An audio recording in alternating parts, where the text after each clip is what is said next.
जय जिंदाबाद जिंदाबाद जिंदाबाद।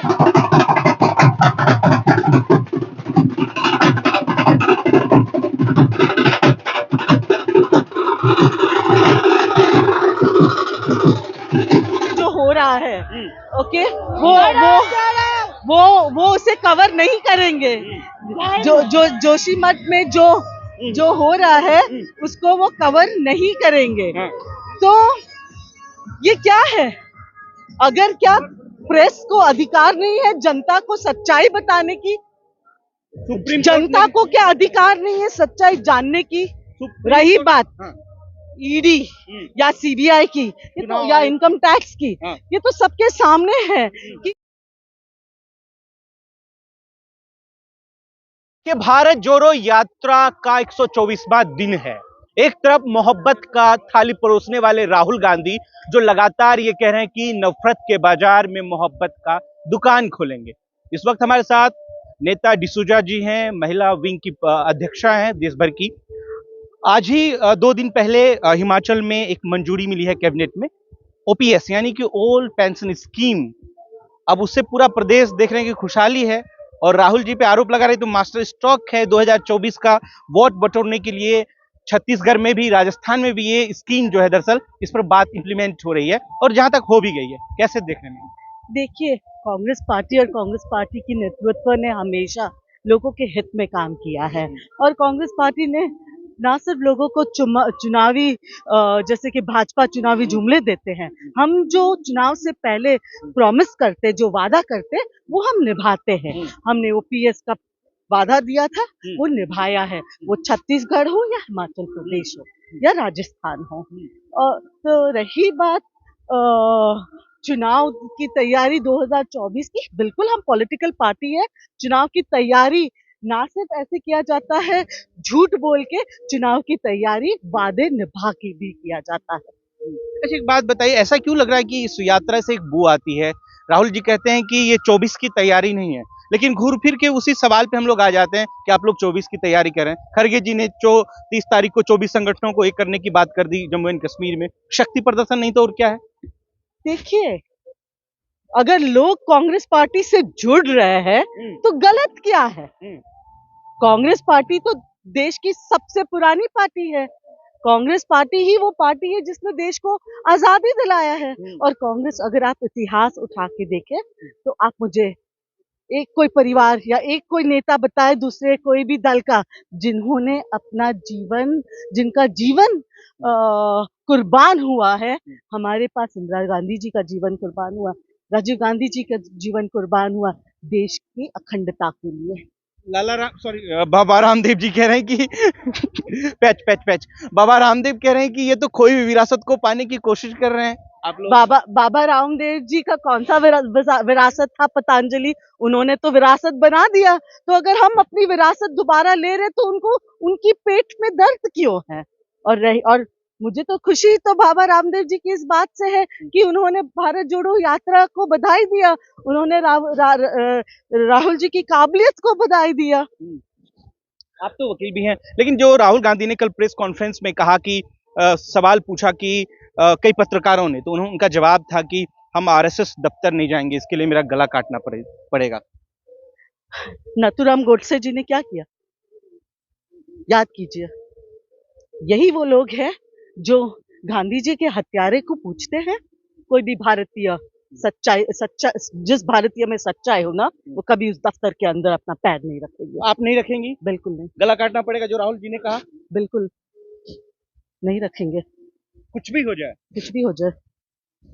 ऐसा क्यों लग रहा है कि हर लोग जो है, कभी प्रियंका जी की चर्चा, कभी राहुल, कभी सोनिया जी का, इस भारत जोड़ो यात्रा में ऐसी क्या चीजें हैं कि पूरा खलबली मच गया? देख रहे हैं कि हर बड़ा व्यक्ति, हर बड़ा नेता, चाहे वो भारतीय स्मृति ईरानी जी हो, कोई भी, वो टीका टिप्पणी जरूर कर रहे हैं। डरे हैं ये लोग डरे हैं। और जब लोग डरते और भौकला जाते हैं, भाजपा ही भौकला गए हैं।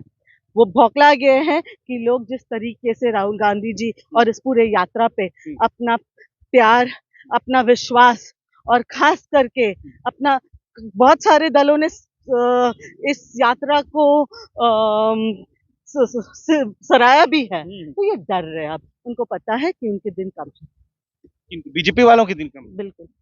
तो फिर आप तो सीधा टारगेटेड कर दिए भैया कि देखो बीजेपी वालों तुम्हारे दिन कम है, हम आ रहे हैं। तो भारत जोड़ो यात्रा से मैसेज है कि हम 24 में कम बैक कर रहे हैं। क्या गलत है अगर हम उनको टारगेट कर रहे हैं? वो तो देश की अखंडता को टारगेट कर रहे हैं। हम देश की अखंडता को बनाए रखना चाहते हैं। तो भारत जोड़ो यात्रा के जरिए ना सिर्फ भारत जोड़ो यात्रा के जरिए, हर वो काम के जरिए जो लोगों के हित में हो। जहां जहां पे कांग्रेस की सरकार है, आप देखोगे कि जो भी पॉलिसीज हो वो लोगों के हित में है। अच्छा, राहुल गांधी ने कल एक और बात की कि ये डेमोक्रेटिक फंक्शनिंग जो है एक रॉन्ग वे में काम कर रहा है, सारे इंस्टीट्यूशन पे ही हमला है। आप तो एडवोकेट्स हैं, क्या लगता है कि ये सारी चीजें जो राहुल गांधी ने जी कह रहे हैं कि डेमोक्रेटिक फंक्शन सही तरीके से काम नहीं कर रहा, हमारा इलेक्शन कमीशन सही तरीके से काम नहीं कर रहा, ईडी सही तरीके से काम नहीं कर रहा? देखिए, मैं वकील नहीं हूँ, पर ये सच्चाई है कि कोई भी जो फंक्शनिंग है विद इन द गवर्नमेंट है, जो ऑर्गेनाइजेशंस है, जिनका काम होता है कि सरकार के हित में काम करना, निष्पक्ष काम करना, वो निष्पक्षता खत्म हो चुकी है। आप अगर कुछ ही दिन पहले अगर आप देखें कि प्रेस को एक नोटिस जारी किया गया कि कोई भी उत्तराखंड में जोशीमठ में जो हो रहा है, ओके, वो उसे कवर नहीं करेंगे। जो जोशीमठ में जो हो रहा है उसको वो कवर नहीं करेंगे। तो ये क्या है? अगर क्या प्रेस को अधिकार नहीं है जनता को सच्चाई बताने की? जनता को क्या अधिकार नहीं है सच्चाई जानने की? रही बात ईडी या सीबीआई की, ये तो, या इनकम टैक्स की, ये तो सबके सामने है कि अगर आप पहले पापी हो, या पहले आप बहुत करप्ट हो, या पहले आप भ्रष्टता में लिप्त हो, आप जब कांग्रेस में या कोई और दल में हो तो ये सारे आरोप, अगर यही व्यक्ति बीजेपी ज्वाइन करते हैं तो वो इन सब जो अपराध से मुक्त हो जाते हैं। राहुल गांधी को नेता मानने को तैयार नहीं है ये लोग।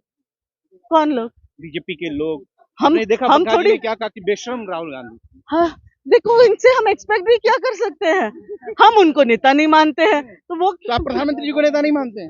देखिए, प्रधानमंत्री जी देश का प्रधानमंत्री है, पर वो मेरे नेता नहीं है। तो कौन है आपके नेता? आपके नेता हमारे नेता कांग्रेस पार्टी की नेतृत्व है, हमारे नेता सोनिया गांधी जी है, हमारे नेता राहुल गांधी जी है, हमारे नेता खड़गे जी है, हमारे नेता प्रियंका गांधी जी है। आपके नेता प्राइम मिनिस्टर ऑफ इंडिया नहीं है, होम मिनिस्टर ऑफ इंडिया नहीं है? बिल्कुल नहीं, वो तो प्राइम मिनिस्टर देश का है, वो मेरा नेता नहीं है।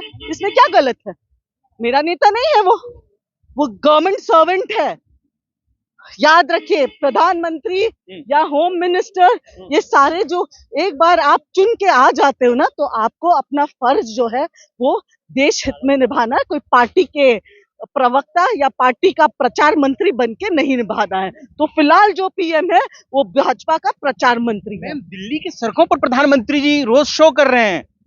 बहुत कम ऐसा मौका मिलता है कि प्रधानमंत्री दिल्ली की सड़कों पर रोड शो। काश प्रधानमंत्री बिल्किस बानू के घर जाते, काश प्रधानमंत्री अंकिता भंडारी के घर जाते, काश प्रधानमंत्री जी किरण नेगी के घर जाते, काश प्रधानमंत्री जी उन भूखे लोगों के घर जाते, उन जो युवाएं हैं जिनके पास नौकरियां नहीं है उनके घर जाते। काश प्रधानमंत्री घर घर जाके ये पूछते कि गैस का दाम 2014 में 414 रुपया था, आज 1100 रुपया है। क्या आप सब महिलाएं खुश हो? तो महिलाओं पे सवाल तो स्मृति ईरानी जी तो लगातार कह रही हैं कि सब कुछ ठीक हो जाएगा। ये जो गैस सिलेंडर का 70 साल का खाई है तो बढ़ेगा, चाहे सिलेंडर हो, बिजली बिल हो, इस सब पे तो कह ही रही है। देखो, कांग्रेस की महिलाएं पीछे हैं, ऐसा क्यों लग रहा है मैम? स्मृति ईरानी जो खूब प्रदर्शन करती है, ये सब चीजों को लेकर बोलती भी है। कांग्रेस स्मृति ईरानी 2014 से पहले प्रदर्शन करती थी।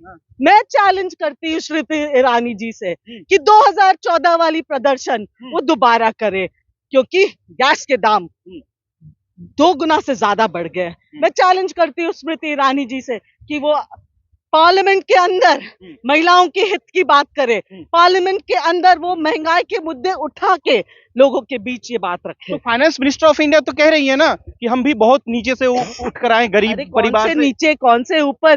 देखिए पहले जो देश, जय जिंदाबाद जिंदाबाद जिंदाबाद।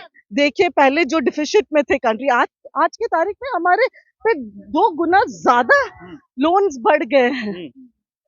तो ये क्या बोल रहे हैं वो? शायद इकोनॉमिक्स जानते नहीं है देश, वो जानते नहीं है देश को कैसे चलाना चाहिए। उन्हीं का एक बयान ये भी था कि प्याज हम नहीं खाते हैं, मैगी हो गई है, आपको याद होगा।